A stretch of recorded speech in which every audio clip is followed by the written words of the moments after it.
गाजियाबाद में गठबंधन की महाबैठक में सपा प्रमुख अखिलेश यादव ने बीजेपी पर तीखा वार करते हुए कहा कि बीजेपी एक झूठ की पोटली है। उन्होंने कहा कि बीजेपी के सारे वादे झूठे हैं। बीजेपी ने कहा था कि युवाओं को रोजगार देखिए, आखिर कहाँ है वो रोजगार।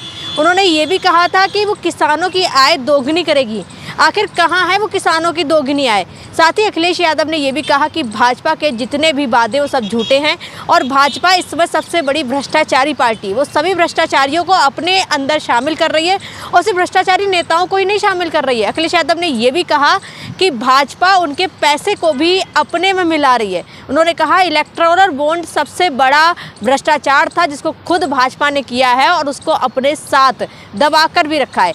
इसके साथ में अखिलेश यादव ने यह भी कहा कि भाजपा एक ऐसी पार्टी है जो जिन नेताओं को भ्रष्टाचारी बताती थी या जिन पर ईडी और सीबीआई की जांच चलती थी, उन नेताओं को बीजेपी में शामिल कर रही है और बीजेपी में शामिल करने के बाद वो सभी नेता एकदम से ईमानदार बन जाते हैं। आखिर ये क्या भाजपा कैसे ईमानदार पार्टी बन सकती है। उसके साथ में अखिलेश यादव ने यह भी कहा कि भाजपा एक ऐसी पार्टी है जो पहले कहती थी कि डबल इंजन की सरकार है, जो देश में डबल इंजन की सरकार काम करेगी, लेकिन आजकल इनके वादे और इनके पोस्टर में सिर्फ एक ही चेहरा नजर आता है। आखिर वो कहाँ डबल इंजन की सरकार है। उन्होंने उसके साथ में एक बड़ा दावा ये भी किया कि पश्चिमी उत्तर प्रदेश गाजियाबाद से लेकर गाजीपुर तक सभी प्रधानमंत्री नरेंद्र मोदी को इस बार मुंह तोड़ जवाब देंगे, कहें तो भाजपा का सफाया करेंगे। अखिलेश यादव ने कहा कि इस बार भाजपा पश्चिमी उत्तर प्रदेश में बुरी तरह से उनका विरोध देखने को मिलेगा। साथ ही आपको बता दें कि राहुल गांधी ने भी प्रधानमंत्री नरेंद्र मोदी पर निशाना साधते हुए कहा कि 150 सीटें ही ला पाएंगे और ये जो 400 का वादा करते हैं कि 400 पार, ये सिर्फ एक जुमला है और ये कह पर रहे हैं कि 400 पार, लेकिन 400 पार तक नहीं पहुंच पाएंगे। इस बार देश की जनता ने अपना मूड बना लिया कि प्रधानमंत्री नरेंद्र मोदी और भाजपा को 150 सीटों पर ही सिमटा देगी। आखिर ये सियासी बयान राहुल गांधी और अखिलेश यादव ने कॉन्फ्रेंस के जरिए दिया है। भाई उन्होंने ये भी कहा अखिलेश यादव ने कि भाजपा के जितने भी वादे हैं वो सिर्फ कागजों तक हैं, भाजपा जो कहती है वो कभी पूरा नहीं करती।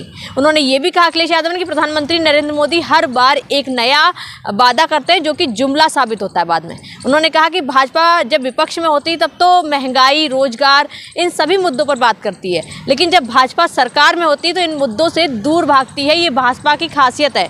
उन्होंने ये भी कहा कि जब भाजपा विपक्ष में बैठी होती थी तो इन्हीं नेताओं पर सवाल उठाती थी जो कांग्रेस और टीएमसी जिनके भी नेता थे जो भ्रष्टाचारी थे, कहती थी भ्रष्टाचारी नेता हैं। और आज जब भाजपा में शामिल हो रहे हैं तो उन नेताओं पर कोई सवाल भाजपा क्यों नहीं खड़ा करती, क्योंकि भाजपा कहती थी कि अगर ये नेता अगर कभी भी भाजपा में जाएंगी तो इनकी जाँच होगी, लेकिन वो जाँच की फाइलें आखिर कैसे बंद हो गई और वो फाइलें कहाँ गई और जाँच कैसे रुक गई।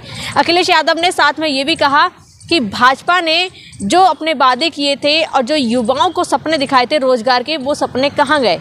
उन्होंने कहा कि वो कहते हैं कि 2047 में भारत विकसित भारत बनेगा, लेकिन आज का भारत कहाँ है। जो प्रधानमंत्री जी ने 5 साल पहले कहा था वो वादे कहाँ हैं। 2047 तक हम कैसे रुक जाएं जब अभी वादे प्रधानमंत्री जी पूरे ही नहीं कर पाए। अखिलेश यादव ने आज भाजपा पर तीखा हमला बोला है। अखिलेश यादव ने साथ में ये भी कहा कि 2024 का चुनाव इस बार प्रधानमंत्री के लिए बहुत मुश्किल होने वाला है। कहें तो 2024 का चुनाव पास आ चुका है और सभी गठबंधन एक साथ हैं। एक तरफ एनडीए गठबंधन है तो एक दूसरी तरफ इंडी गठबंधन है। बात करें तो प्रधानमंत्री नरेंद्र मोदी भी इंडी गठबंधन पर कई बार निशाना साध चुके हैं। वो कह चुके हैं कि पहले भी 2 लड़के साथ आए थे तब भी भाजपा का कुछ नहीं बिगड़ा था और इस बार भी अगर 2 लड़के साथ में हैं तो भाजपा फिर भी 400 पार ही रहेगी।